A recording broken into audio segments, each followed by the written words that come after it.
नमस्कार। वैसे तो हम वेब सीरीज के बारे में ज्यादा चर्चाएं नहीं करते और ग्लोबल हर्ष पर हम दूसरे मीडिया रिलेटेड इश्यूज पर चर्चा करते रहते हैं, लेकिन आपको पता ही है कि कभी कभी कुछ मुद्दे ऐसे हो जाते हैं कि उन पर चर्चा करना आवश्यक हो जाता है। सोनी लिव पर एक सीरीज आई है, Freedom at Midnight, Nikhil Advani की, और बहुत सुर्खियों में है। इसे लेकर अक्सर क्या होता है कि जो पॉलिटिकल ड्रामा टाइप की वेब सीरीज होती हैं उन पर अक्सर बहस, चर्चाएं, विवाद खड़े ही हो जाते हैं। हालांकि कोई विवाद तो इसको लेकर अभी सामने नहीं आया है, लेकिन इसमें कुछ चीजों को जिस तरीके से दिखाया गया है वो निश्चित रूप से चर्चा का विषय बन रही है। क्योंकि इस विषय पर, जैसे कि आजादी का जो अंतिम साल था, जिस साल हमें आजादी मिलने वाली थी, उस साल जो राजनीतिक डेवलपमेंट बैठकों के माध्यम से चल रहे थे, जिन्ना क्या कह रहे हैं, नेहरू क्या कह रहे हैं, गांधी क्या कह रहे हैं, वो सब आज तक डॉक्यूमेंटेड तो था, लेकिन उसे फिल्माया नहीं गया था। इसी शीर्षक की एक किताब है जिस पर यह आधारित है। और मेरे ख्याल में 7 एपिसोड इसके अभी तक आ चुके हैं, जो शायद अपने आप में ही कंप्लीट एक पैकेज है। तो इस पर हम आज चर्चा करना चाहते हैं और इसका एक छोटा सा रिव्यू भी करने की कोशिश करेंगे। इसके लिए हमने आमंत्रित किया है रितेश रंजन जी को। रितेश जी, आपका स्वागत है। रितेश जी जी जी नमस्कार। सीरीज के बड़े जबरदस्त, क्या कहना चाहिए कि घोट कर पी जाने वाले लोगों में से एक हैं। इनका अपना यूट्यूब चैनल भी है, वेल सेड रितेश। अगर आप इसमें इंटरेस्टेड हैं, वेब सीरीज और वेब पर आने वाली जो फिल्में हैं उनके रिव्यूज में, तो आप इनका चैनल भी सब्सक्राइब कर सकते हैं। तो रितेश जी, आपने तो ये पूरी सीरीज देखी ही है, और जी जी। जितने टुकड़ों में मैं अभी तक इसे देख पाया हूं, उतने में ये तो समझ गया हूं कि इसकी जो टीम है उसने बढ़िया रिसर्च वर्क किया है और ये लोग गहराई के साथ इस मुद्दे को सामने लेके आए हैं। हालांकि कुछ चीजों को लेकर इसमें थोड़ा सा मुझे लगता है कि जैसे कि जिन्ना को विलेन दिखा देना, और लॉर्ड माउंटबेटन को जिस तरीके से दिखाया गया है वो भी थोड़ा सा हजम नहीं होता है। लेकिन फिर भी ओवरऑल ये लगती है कि ये एक अच्छी रिसर्च के साथ बनाई गई वेब सीरीज है, जो अब तक आई है उनसे बहुत ज्यादा बेटर है। आपका टेक क्या है इस पर? देखिए हर जी, आपने बता ही दिया कि ये जो सीरीज है एक किताब पर आधारित है। इस किताब के लेखक हैं डोमिनिक लेपियर और लैरी कॉलिंस, और बहुत ही चर्चित ये किताब है। इसके बारे में बहुत बातें पहले भी होती रही हैं। लेकिन किताब में कोई चीज लिखना और उसको फिर पर्दे पे उतारना एक मुश्किल काम होता है। और खास करके जब आप 60 70 75 साल पुरानी कोई कहानी कह रहे हो, और एक ऐसी कहानी जिससे हर हिंदुस्तानी का जुड़ाव है, हर हिंदुस्तानी जिसको जानना चाहता है, तो ये एक मुश्किल काम है।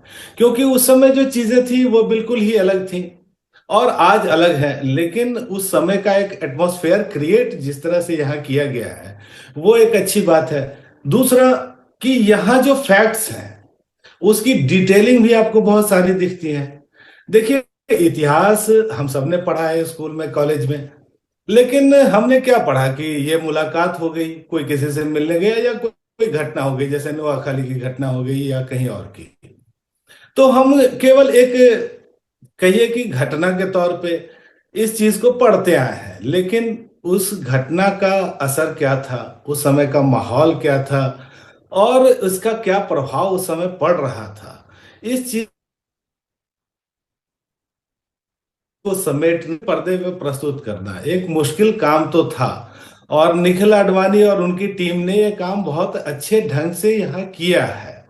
और यहाँ देखिए एक खतरा भी था कि ये जो विषय है आजादी का, या उस समय जो कांग्रेस की स्थिति थी, जिन्ना की स्थिति थी, अंग्रेजों का अपना कुछ एजेंडा था, उसको एक प्रमाणित तौर पे रखना एक मुश्किल काम था। इसको जिस तरह से किताब से लिया गया होगा, फिर इसके स्क्रीन प्ले लिखी गई होगी, डायलॉग्स लिखे गए होंगे, पर्दे पे उतारा गया होगा, ये सब बहुत बढ़िया ढंग से यहाँ किया गया है। और मुझे लगता है कि अगर आप इतिहास में रुचि रखते हैं, या भारतीय स्वतंत्रता संग्राम में आपको रुचि थी या है, या फिर आपको लगता है कि उस समय की कुछ चीजें जो अब हमारे इतिहास का एक बड़ा हिस्सा है उसको जानना चाहिए, तो आप इस सीरीज को जरूर ही देखिएगा। आपने जो भी किताबों में पढ़ा है, टेक्स्ट बुक में पढ़ा है, या कहीं किसी चर्चा में सुना है, कहीं लेख में पढ़ा होगा, तो उससे आगे जाकर के ये सीरीज आपको बताती है। और आपने एक और जिक्र किया कि उस समय जो लोग थे, चाहे वो महात्मा गांधी हो, सरदार पटेल हो, या नेहरू हो, जिन्ना हो, तो ये जो सारे लोग हैं ये बड़े किरदार के लोग हैं। ये सब आज हमारे लिए बहुत ही सम्मानित हैं। और इन इन लोगों को पर्दे पे लाना, इनके किरदार को लाना, और देखिए कि कोई भी व्यक्ति परफेक्ट नहीं होता, किसी में कुछ तो कमी होती है। और दूसरी बात कि जब कोई व्यक्ति अपने वर्तमान में कोई फैसला ले रहा होता है, कोई कदम उठा रहा होता है, और जिससे एक देश का मुस्तकबिल जुड़ा हो, इस तरह की बात अगर हो रही हो, तो उसका आकलन फिर आगे होता है। आगे भविष्य में यह देखा जाता है कि वो फैसला सही था या नहीं था। लेकिन जो लोग आज फैसला आज कर तो हम रहे थे बैठकर किसी भी उनकी। चीज की आलोचना कर देते हैं कि यार इन्होंने ऐसे क्यों किया, ऐसे क्यों किया, लेकिन वो क्या परिस्थितियां रही। जैसे कि इसमें यह भी दिखाया गया है कि शुरू में जो है गांधी जी तो ने कहते थे कि मेरी लाश पे बनेगा पाकिस्तान, और बाद में धीरे धीरे जब चीजें हाँ, आगे बढ़ी तो किस तरीके से सरदार पटेल, नेहरू, गांधी जी, सब लोग फिर पाकिस्तान के उसमें आ गए कि साहब ये बनाना पड़ेगा। सही बात है। सही बात है। देखिए, कांग्रेस में भी पहले पाकिस्तान को लेकर के एकदम स्पष्ट राय थी कि देश का विभाजन नहीं होगा, और गांधी जी का वक्तव्य आपने बताया भी। लेकिन धीरे धीरे परिस्थितियां बिगड़ती चली गई, खास करके बंगाल में, पंजाब में हिंसा का एक बहुत दौर चला। हजारों लोग मारे गए, लाखों बेघर हो गए। और जो जिन्ना और उनकी जो पार्टी है वो एकदम ही जिद पे अड़ी हुई थी कि उनको पाकिस्तान चाहिए ही चाहिए। जिन्ना को ये लग रहा था कि उनको सबसे बड़ा नेता बनना है। और फिर देखिए कि जो सोहरावर्दी है बंगाल में, उनकी क्या भूमिका रही, या फिर पंजाब में हिंसा का दौर किस तरह से चला, या जिन्ना ने जो उस समय वहां के थे मिनिस्टर, क्या नाम था उनका, टिवाना, अब उसको किस तरह से कि उन्होंने किनारे किया, और फिर मुस्लिम मुस्लिम लीग को आगे बढ़ाया उन्होंने। तो धीरे धीरे परिस्थितियां ऐसी हो गई जैसे लग रहा था कि अब इस देश का बंटवारा होना ही होगा। और फिर धीरे में कांग्रेस भी मान गई, पटेल भी मान गए, नेहरू जी ने भी ये एक तरह से स्वीकार ही कर लिया।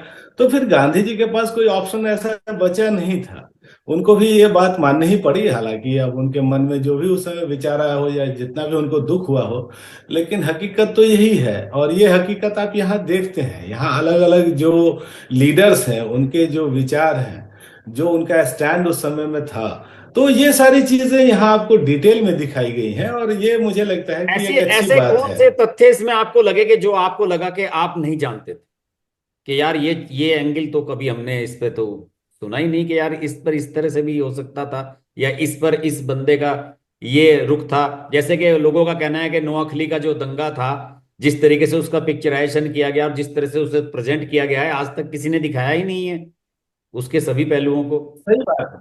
हम्म। देखिए, नोआ खली में हर जी, आपने जैसे कहा कि एक दंगा था, लेकिन अगर आप देखें तो नोआ खली की घटना हो या रावलपिंडी की घटना हो, वो एक मैस्केयर था। बहुत सारे लोगों को वहां मारा गया, और खास करके हिंदुओं को निशाना वहां बनाया गया था। जेनोसाइड आप कह इस सकते हैं। सीरीज में भी देख। जी जी, क्या कहा आपने? जेनोसाइड जैसे कहते थे कि भाई नरसंहार था, एक तरफा था सब कुछ। हाँ, हाँ, आप देखिए जैसा इस सीरीज में दिखा है कि नोआखली में जो दंगा हुआ, उसमें एक घटना यहाँ दिखाई गई है कि कुछ लोग मंदिर में एकत्र हैं, देवी दुर्गा की पूजा हो रही है, और फिर दरवाजा बंद करके बाहर से आग लगा दी जाती है। अब देखिए, हम लोगों ने भी नोआखली दंगा ही पढ़ा है, लेकिन इस तरह की मारकाट हुई थी, ये इस सीरीज में ही मैंने देखा है। या फिर आप फरीदकोट वाली, या सॉरी, रावलपिंडी की घटना को देख लीजिए। अब रावलपिंडी की घटना इतनी ज्यादा भयावह थी, ये सीरीज में ही देख करके मुझे पता चला। वैसे आप एक इतिहास के तथ्य के रूप में पढ़ते हैं, लेकिन उसका इम्पैक्ट कितना था, उस समय लोगों के सिर पे क्या जुनून सवार था, क्या मारकाट हुई, महिलाओं से रेप किया गया, और हजारों लोगों को विस्थापित होना पड़ा, घर छोड़ना पड़ा। तो ये कुछ ऐसी बातें हैं जो आप इस सीरीज में देखते हैं, और काफी अच्छे ढंग से, काफी संवेदनशील तरीके से आप इसको यहाँ देख पाते हैं। तो आप जी। आप इसमें इसे जो है, वैसे आपने अपनी रेटिंग में तो शायद इसे 4-5 स्टार दिए हैं। कितने स्टार दिए हैं आपने अपने रिव्यू में इसको? 4 स्टार दिए मैंने। क्योंकि देखिए कि ज्यादातर लोग जो पॉलिटिक्स में इंटरेस्ट रखते हैं उनके लिए तो बहुत ही इंपॉर्टेंट सीरीज है। और बहुत सारे लोग ऐसे हो सकते हैं जिनको मतलब आप देखिए कि एक बड़ा वर्ग है जो कि बड़ा कहिए कि चिंता नहीं करने वाला वर्ग है कि चलो ठीक है, जो हो गया हो गया। तो यहाँ मुझे लगता है कि एक बढ़िया सीरीज है, आपको जरूर ही देखनी चाहिए। कुछ इन्फॉर्मेशन भी आपको मिलती है, राजनीति के कुछ पन्ने आपके सामने खुलते हैं, और कुछ ऐसी डिटेलिंग आपको मिलती है जो वैसे किताबों में, टेक्स्ट बुक में आपको नहीं मिलती है। और जैसे गांधी जी ने नेहरू को अध्यक्ष बनवाया, इसको भी इसमें कुछ दिलचस्प तरीके से दिखाया गया है। आप उसे किस तरह से देखते हैं? देखिए हर जी, ये जो मसला है ये बड़ा कंट्रोवर्शियल रहा है, और इसकी चर्चा बहुत ज्यादा होती है कि कांग्रेस के सदर का, कांग्रेस के अध्यक्ष का चुनाव होना है। और प्रांतीय सभाओं में ये तय हो गया था कि सरदार वल्लभ भाई पटेल अध्यक्ष बनेंगे, और ये भी तय था कि जो कांग्रेस का अध्यक्ष अब बनेगा वो प्राइम वो मिनिस्टर आगे होगा। जाकर के देश का प्रधानमंत्री बनेगा। तो जिस तरह से हम लोगों ने सुना है या पढ़ा है उसमें यही है कि गांधी जी एक पहले से लिखी हुई चिट्ठी लेकर के आते हैं और सरदार पटेल को देते हैं। वो एक कहिए कि विड्रॉल फॉर्म था, और सरदार पटेल अपना नॉमिनेशन वापस ले लेते हैं। गांधी जी ये तय कर देते हैं कि देश की बागडोर नेहरू ही संभालेंगे। तो यहाँ ये चीज एकदम ही क्लियरली दिखाई गई है, एकदम बोल्ड तरीके से दिखाई गई है। ऐसा नहीं है कि कोई हेजिटेशन हो या इसको संकेतों में या प्रतीकों में बताने की कोशिश की गई हो। जो घटना जैसी थी एकदम वैसी ही दिखाई गई है। और पॉलिटिकली ये भी एक, पॉलिटिकली करेक्ट दिखने की कोशिश की है उन्होंने, बैलेंस बनाने की कोशिश नहीं की है। देखिए इस घटना में तो कम से कम नहीं की है ये, और ये घटना एकदम जैसी है वैसी रख दी गई है। और आज जबकि हर बात पर एक विवाद खड़ा हो जाता है, आप एकदम सत्य को उठा करके सीधा पर्दे पे पेश कर दें, ये साहसिक बात तो है। लेकिन इस सीरीज में कुछ जगहों पर आपको ये लगता है कि जैसे कुछ बैलेंस करने की कोशिश हुई है। क्योंकि आगे कई दृश्य ऐसे आते हैं जब सरदार पटेल जो हैं, जो उनका किरदार है सीरीज में, वो नेहरू जी से कह रहा होता है कि जवाहर तुम ठीक थे, जवाहर तुम ठीक थे। मतलब ये दिखाने की भी कोशिश की गई है कि जवाहरलाल नेहरू जो थे वो एक साफ सोच के व्यक्ति थे, और ज्यादातर फैसले वो ठीक लिया करते थे। तो नेहरू का कद भी यहाँ कहिए कि एक अच्छे ढंग से रखने की कोशिश की गई है, उनको भी ठीक ढंग से यहाँ दिखाया गया है। और इसमें मतलब कुछ डिबेट्स के दौरान कुछ इस तरह की चीजें भी सामने आती हैं कि साहब अगर चाहते तो बंगाल और पंजाब का विभाजन रोका जा सकता था। क्या कुछ इस तरह का भी इसमें दिया गया है? देखिए ऐसा नहीं है कि कोई चाह करके उस समय रोक लेता, क्योंकि बंगाल में और पंजाब में मुस्लिम लीग की सरकार थी, और जिन्ना बिल्कुल ही जिद पे अड़े हुए थे। और जिन्ना को शायद ये लग रहा था कि वही असली रहनुमा है मुसलमानों के, मुसलमान वही करेंगे जो वो बोलेंगे। और उन्होंने एकदम ही ये तय कर लिया था कि धर्म के आधार पर उनको एक नया देश चाहिए।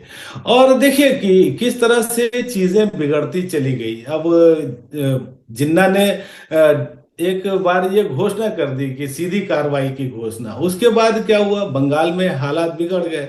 सोहरावर्दी जो थे वो उस स्थिति की नजाकत को नहीं समझ समझ सके और न ही उसको संभाल सके। बंगाल में कत्लेआम हुआ। और फिर जब बात पंजाब की आई तो पंजाब में तो हिंदू मुस्लिम के साथ सिख कम्युनिटी भी थी। तो यहाँ जो है समीकरण थोड़ा बिगड़ा जरूर, लेकिन बात वही रही कि भाई वो समय जो नारे लग रहे थे कि लड़के लेंगे पाकिस्तान या उस तरह की चीजें, तो एक ब्रेन वॉश हो गया था एक बहुत बड़ी आबादी का, खास करके मुस्लिम कम्युनिटी में। और उनको ये लग रहा था कि पाकिस्तान ही उनके सपनों का एक देश है, और इसके लिए बहुत ज्यादा हिंसा भी हुई थी बहुत। और देखिए कि जिन्ना ने कोई ऑप्शन नहीं छोड़ा था, क्योंकि नेहरू जी की जो अंतरिम सरकार बनी उसमें शामिल किया गया था मुस्लिम लीग को, जिन्ना को इनवाइट किया गया था कि वो आए, और लियाकत अली आए भी थे। लेकिन उन लोगों ने कोई समझौते वाली कोई नीति तो नहीं अपनाई, कोई समर्थन वाली नीति नहीं अपनाई, बार बार वो अड़ंगा ही खड़ा करते रहे। और एक तरह से स्थिति ये पैदा कर दी कि भाई जो वो कह रहे हैं वो करके इनको अलग करो, नहीं तो ये न मारकाट रुकेगी न ये अशांति रुकेगी। और इस देश को अगर शांति के साथ आगे बढ़ना है तो ये एक कड़ा फैसला लेना ही होगा। तो यहाँ जो विभाजन को लेकर के कुछ बातें अगर आप सुन रहे होंगे कि कोई उसको रोक सकता था या इसको टाला जा सकता था, लेकिन उस समय जो ऑप्शन थे वो थोड़ा कम ही बचे हुए थे। और खास करके जो ब्रिटिशर्स थे, अब ब्रिटिशर्स ने अपनी एक रणनीति अलग बना रखी थी। तो यहाँ स्थितियां वैसी नव नहीं रह गई थी कि इस देश के विभाजन को रोका जा सके। हालांकि ये तो बाद में इतिहास को तय करना था कि यह सही फैसला हुआ या नहीं हुआ, लेकिन उस समय यही परिस्थितियां थी, उस समय यही फैसला कांग्रेस ने और बड़े नेताओं ने लिया था। चलिए, आपने तो वेब सीरीज का विश्लेषण अच्छी तरीके से किया है, लेकिन जिन लोगों ने ये वेब सीरीज अभी तक नहीं देखी है वो इस वेब सीरीज को जी क्यों जी। देखें? कुछ 5 बिंदु आप मुझे बताइए। वैसे तो आपने 4 स्टार दिए हैं, लेकिन मैं आपको 5 बिंदु इस तरह से आपसे पूछना जी जी। चाहूंगा कि कुछ 5 ऐसे पॉइंट बताइए कि जिनकी वजह से हमें अवश्य रूप से देखनी चाहिए। और खासतौर से ये नहीं कि भाई जिनकी इतिहास में या राजनीति में दिलचस्पी है वही लोग देखें या पॉलिटिकल लोग ही देखें।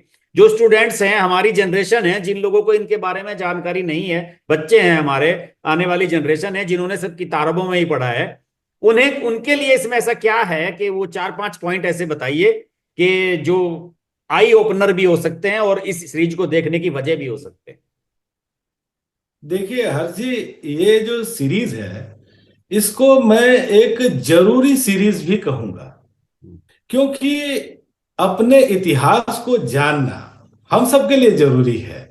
और आप जब कोई टेक्स्ट बुक में पढ़ते हैं तो एक घटना के तौर पे आप उसको देखते हैं। जैसे गांधी गए माउंटबेटन से मिलने और यहाँ ये बात हुई।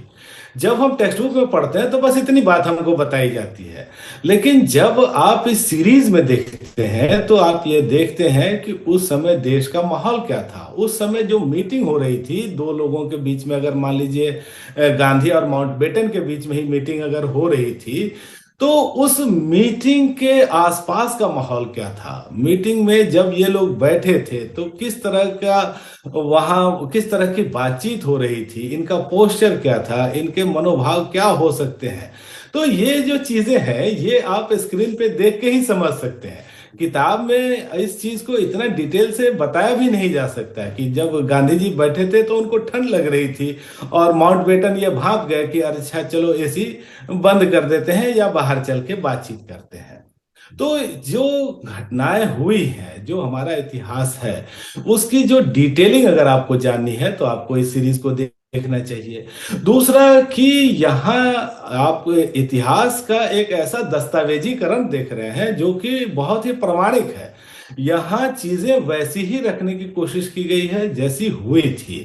तो इतिहास को जब आप केवल पढ़ते हैं तो आप केवल समझने की कोशिश करते हैं या कुछ कल्पना का सहारा लेते हैं। लेकिन यहाँ मुझे लगता है कि एक टाइम ट्रेवल है जो आपको वापस उस दौर में ले जाता है जहाँ आप अपनी आंखों से इतिहास को बनते हुए देख रहे होते हैं। दूसरा, आपने कहा कि जो युवा पीढ़ी है, नौजवान है, छात्र हैं, मुझे तो लगता है कि उनको ज्यादा देखनी चाहिए ये सीरीज। और उनसे ये होगा कि अगर वो इतिहास के छात्र हैं तो उनका कंसेप्ट और क्लियर होगा।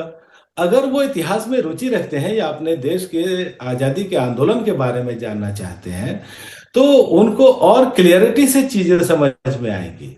अब कैबिनेट मिशन आया, तो कैबिनेट मिशन आया तो क्या प्रस्ताव हुआ, कांग्रेस का क्या स्टैंड था, मुस्लिम लीग का क्या स्टैंड था, दिक्कत कहाँ खड़ी हो रही थी, और ये प्रस्ताव फिर कैसे आगे बढ़ा, फिर अलग अलग मीटिंग्स कैसे हुई।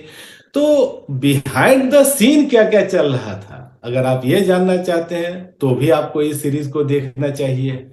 और अगर आपको ये लगता है कि इस देश के जो बड़े लीडर्स हैं वो किस तरह से काम करते थे, क्योंकि उनके विचार कुछ शब्दों में तो आपने पढ़े होंगे, लेकिन किस परिस्थिति में कोई आदमी क्या सोच रहा था, क्या स्टैंड ले रहा था, सरदार पटेल क्या सोच रहे थे, जहां गांधी जी की क्या भूमिका थी, या किस तरह से वो अपने निर्णय को देखते थे, लेते थे, या नेहरू जी।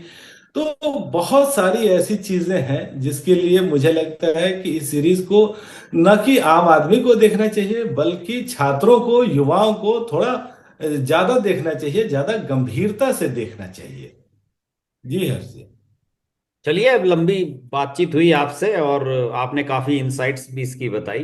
तो आशा करते हैं कि हमारा वीडियो जो देख रहे होंगे, खासतौर से यंग जनरेशन के लोग, छात्र हैं जो भी, तो खासतौर से तो जो एग्जाम्स की तैयारी वगैरह करते हैं, उनको तो इस तरह की डिटेल्स के बारे में जानना चाहिए कि, और ये जो एकदम सही वेब बात है सीरीज हर्ष है, जी। जहां तक मैंने इसको देखा है, तो ये पूरी बैठकों का एक डॉक्यूमेंटेशन भी है, कि जो बैठकों का, जैसे कि संविधान सभा की बैठकें हुआ करती थी, उस पे तो इस तरह की आज तक कोई बनी नहीं है सीरीज। तो आगे से इस तरह जी की सीरीज भी, उनका भी रास्ता खुलेगा कि भाई बैठकों में क्या चर्चाएं होती थी और उनकी डिटेलिंग कैसी होती थी, और उसके बाद निर्णय लिए जाते थे। तो उसके माध्यम से इसको आगे बढ़ाया गया है। हाँ, सही बात है। अब देखिए कि जब ये तय हो गया कि भारत का बंटवारा होगा, दो देश बनेंगे, उसका क्या फार्मूला होगा, अब वीपी कृष्ण मेनन को बुलाया गया कि भाई आप एक फार्मूला तैयार करिए। लेकिन अंग्रेज पैरेलल ही अपना भी कुछ प्लान बना रहे थे। अब हम्म। मेनन साहब को किस तरह का ऑफिस दिया गया, किस तरह का स्टाफ दिया गया। हाँ। तो ये जो बहुत सारी ऐसी चीजें हैं जो आप टेक्स्ट बुक में नहीं पाते हैं, वो इस सीरीज में आपको दिखती हैं। ये इंटरेस्टिंग भी है, और मुझे लगता है कि इम्पोर्टेंट भी है। चलिए रितेश जी, हमसे जुड़ने के लिए धन्यवाद। और आपसे हमारा निवेदन रहेगा कि आगे भी इस तरह की इंटरेस्टिंग जो वेब सीरीज हैं या जो फिल्में आती हैं ओटीटी पर, उनके रिव्यू और उनके बारे में चर्चा के लिए आप हमारे चैनल पर आते रहिए। हमसे जुड़ने के लिए धन्यवाद। जरूर जरूर। जी जी, आपने हमें बुलाया, इसके लिए आपका बहुत शुक्रिया। जी जी। Hi, this is Pooja Bedi, and I'd like to say that I'm deeply grateful to Harsh for his wonderful, wonderful and courageous reporting, and the fact that he always stands up for what he thinks is right. Thank you, Harsh, for all the support and all the love, and rock on. Everyone who's watching this, don't hesitate to press the like, share, subscribe button on his channel.